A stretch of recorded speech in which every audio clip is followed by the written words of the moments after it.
গণতন্ত্রের প্রথম শহীদ হয়েছে ওসমান হাদি এই আসনে। এবং শুধু ওসমান হাদি না, এখানে সাম্য হত্যাকাণ্ড হয়েছিল। আমরা এই 2 হত্যাকাণ্ডের বিচার চাই এবং আমার উপরে একটি গুরু দায়িত্ব পড়েছে শহীদ ওসমান হাদির যে পথ, সেই পথকে এই আসনে বাস্তবায়ন করা এবং পুরো বাংলাদেশে বাস্তবায়ন করা। তো আমাদের সামনে অনেক চ্যালেঞ্জ রয়েছে, কিন্তু আমাদের এই ইলেকশনটা বাস্তবায়ন করতে হবে। এটাও একটা বড় ধরনের চ্যালেঞ্জ, যাতে আমাদের ন্যাশনাল সভারেন্টিটা ঠিক থাকে। আর আমরা জোটের থেকে আমি প্রার্থী হয়েছি এখানে। আমরা দুর্নীতি এবং ভারতীয় আধিপত্যবাদ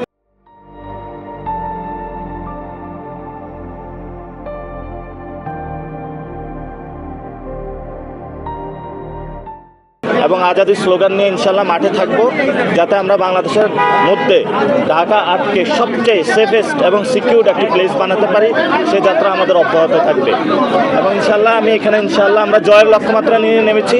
আমরা আশা করি যে আমাদের যে অ্যালায়েন্স হয়েছে তারা সরকার গঠন করবে এবং আমরা বিভিন্ন যে ডেটা পাচ্ছি সেখানে এই সরকার ইনশাল্লাহ বাংলাদেশের মানুষকে নিরাপদে রাখবে, ভারতীয় আধিপত্যবাদ বাংলাদেশ থেকে বিদায় করবে এবং বাংলাদেশ থেকে দুর্নীতি বিদায় করে বাংলাদেশের অর্থনৈতিক কাঠামো বিন্যাস করে নতুন বাংলাদেশের স্বপ্নে এগিয়ে যাবে সবাই। আচ্ছা, আপনাদের জোটের বিষয়ে একটু কথা বলি।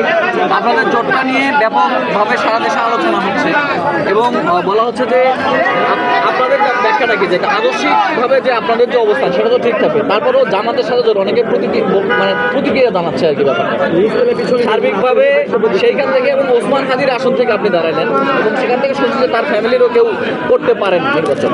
আপনাদেরও চাওয়া হচ্ছে ওসমান হাদি হত্যার বিচার, তার যে বাংলাদেশের স্বপ্ন দেখছেন সেটা আপনারা সামনে থেকে নেতৃত্ব দিয়েছেন। সার্বিকভাবে আপনি কি মনে করেন যে এই যে আগে একটু ব্যাখ্যা করতেন যে মানে একেবারে আদর্শিক অবস্থানের একটু দূরে গিয়ে আপনারা জোটটা করে ফেললেন? এটা আমাদের স্ট্র্যাটেজিক অ্যালায়েন্স, এটা স্ট্র্যাটেজিক অ্যালায়েন্স, এটা আদর্শিক জোট নয়। আমরা বলেছি কতগুলো বিষয়: অ্যান্টি কারাপশন, অ্যান্টি এক্সটোরশন এবং অ্যান্টি ইন্ডিয়ান যে ভারতীয় যে হেজিমনি রয়েছে সেটার বিরুদ্ধে দাঁড়িয়ে বাংলাদেশের সার্বভৌমত্বের জন্য আমাদের এই জোটটা হয়েছে। এবং ওসমান হাদির ভাইয়ের ফ্যামিলি ক্লিয়ার করেছেন এবং ইনকিলাব মঞ্চের ওনারা ক্লিয়ার করেছেন, ওনাদের সাথেও কথা হচ্ছে। জোটের থেকে এনসিপি আমরা এই আসনটা নিয়েছি এবং শাপলাকলিতে আমরা এখানে ফাইট করব। জামায়াত ইসলামী আমাদের সাথে থাকবে ইনশাল্লাহ। আমাদের অনেক এখানে আমাদের ওসমান হাদি ভাইয়ের দায়িত্ব যেমন রয়েছে, সাম্য ভাইয়ের দায়িত্ব রয়েছে, সবার দায়িত্বটা অনেক বেশি। এবং আমি কিন্তু ঢাকা 18 আসনে মোটামুটি সব কিছুই গুছিয়েছিলাম, কিন্তু রাজনৈতিকভাবে সবাই আমাকে এখানে পাঠিয়েছে। এবং এটা ঢাকা 8 আসনটা বর্তমান যে পরিস্থিতি রয়েছে অনেক চ্যালেঞ্জিং জায়গা, সবাই মনে করেছে আমি এটা হ্যান্ডেল করতে পারবো, এই জন্য সবাই আমাকে পাঠিয়েছে।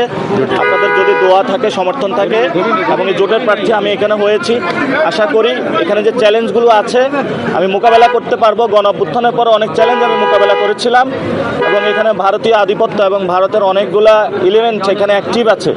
আমরা আশা করি যে, যেমন আমি কিন্তু শহীদ হওয়ার তামান্না নিয়ে এখানে এসেছি এবং আমি আগেও বলেছি আমি মৃত্যুকে ভয় পাই না। তো এখানে অনেকে ভয় পেয়েছে, যার জন্য হলো তারা আসতে রাজি হয় নাই। আমি সর্বোপরি চ্যালেঞ্জ নিয়ে এখানে এসেছি, কারণ আমার কাছে বাংলাদেশটা হলো ফার্স্ট। যদি কখনো শহীদ হয়ে যায় বা মরে যায়, আপনাদের কাছে দাবি থাকবে আপনারা বাংলাদেশটাকে এগিয়ে নিয়ে যাবেন ইনশাল্লাহ।